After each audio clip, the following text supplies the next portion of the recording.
साबायखर थाबाय मेलनि थांखि दिनै जों बेवहाय मेलाव जोङो गाहाय आलासि हिसाबै लेंबोनानै लाबोदों मानगोनां मुस्रि रत्नेश्वर बसुमतारी एकाडेमिक अफिसार बिथांखौ गावनि सिनायथिखौ होनो आं खावलायबाय आरो लोगोसे गांसे आर'नाइजों बरायनो आं खावलायबाय।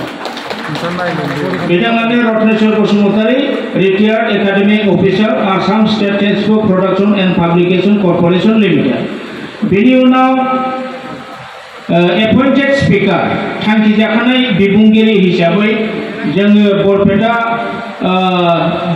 डिस्ट्रिक्टनि डिस्ट्रिक्ट कमिशनार अफिसनि सुपारिनटेन्डेन्ट मुस्रि गौरीकान्त ब्रह्म बिथांखौबो आङो गावनि सिनायथिखौ होनो खावलायबाय आरो गांसे आर'नाइजों बरायनो माने खावलायनाय जाबाय। बिथाङा बे एलेखानिखा गौरीकान्त ब्रह्म बिथाङा। बेनि उनावहाय जोंहा माननि आलासि हिसाबै गोबां दङ।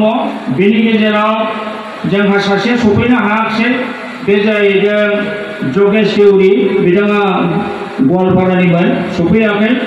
बेनि उनावहाय जोंहा वेस्ट बेंगलनि डाइरेक्टर जेनेरेल अफ आर्किटेक्चार बिथां नवीन चन्द्र मण्डल बिथांखौ जोङो माननि आलासि हिसाबै हांख्रायनाय जादों। बिथांखौ सिनायथि होनो आं खावलायबाय लोगोसे गांसे आर'नाइजों। बिथांजों लोगोसे वेस्ट बेंगलनिफ्राय जोङो हांख्रायना लाबोदों बिथां करुणाकान्त सुमफ्रामारि बिथाङा रिटायार्ड डीएसपी एसएसपी नि रिटायार्ड डीएसपी। लोगोसे जोंहा दंबावो बद्रीनाथ बुरागैनमोन बिथाङा सफैयाखै हयथ'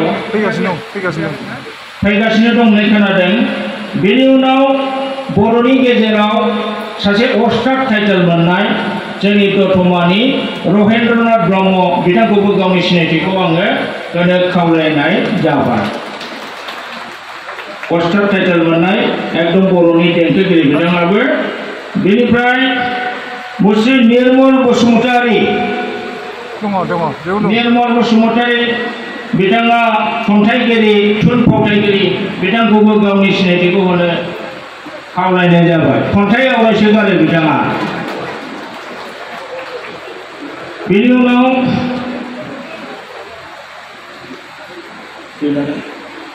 जोंनि आलासि हांख्राय हरजानाय एसेखिनियावनो जोब्बाय। बेखिनियावनो आङो आलासि सिनायथि फोरबोखौ फोजोबनाय जाबाय। बेयाव जोंहा थालांदों दिनैनि बे गेवलां मेल बा जोंनि सानसेनि हाबाफारिखौ खुंगिरि बानजायगिरि बिथांनि बानजाय आफादनि आफादगिरि बिथां एक्स एमएलए थानेश्वर बसुमतारी सार आं बिथांखौ गावनि सिनायथिखौ होनो खावलायबाय। लोगोसे बिथांखौ गांसे आर'नाइजों बरायनाय जाबाय। बिथांनि अननायावनो दिनैनि बे हाबाफारिया जाफुंगासिनो दं।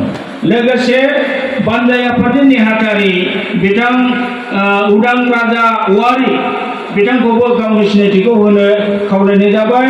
लोगोसे गांसे आर'नाइजों बरायनो आं खावलायबाय। उदां राजा औवारी